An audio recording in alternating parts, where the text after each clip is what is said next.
আসসালামু আলাইকুম এভরিওয়ান, আপনাদের সাথে শেয়ার করব মজাদার একটি শক্ত চিকেন দিয়ে মিষ্টি কুমড়োর রেসিপি। আশা করি আপনাদের কাছে অনেক ভালো লাগবে। তো প্রথমেই আমি তেলের মধ্যে গোটা গরম মশলা দিলাম, আস্ত জিরে দিলাম, তারপর পেঁয়াজ দিলাম, দিয়ে ভালোভাবে ভেজে নেব। তারপর এখানে শক্ত চিকেন দিয়ে দেব, দিয়ে অনেকক্ষণ রান্না করব। এতে এখন আর কিছুই দেব না। অনেকক্ষণ ডেকে রান্না করার পর দেখতে পারবেন অনেক পানি বের হয়েছে। কিন্তু শক্ত চিকেন কিন্তু আবার এই গরুর মাংসের মতো অনেকক্ষণ রান্না করতে হয়।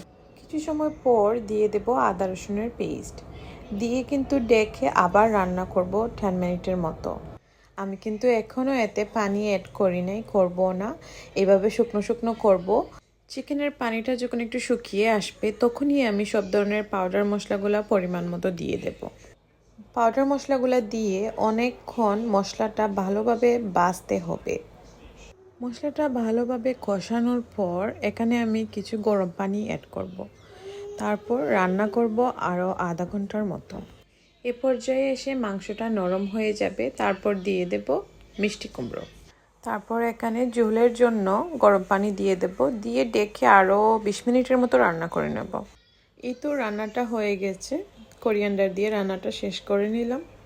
অনেক মজা হয়েছিল রান্নাটা। আপনাদের কাছে কেমন লাগলো অবশ্যই জানাবেন। ভালো লাগলে লাইক, কমেন্ট, শেয়ার করতে ভুলবেন না। Thank you.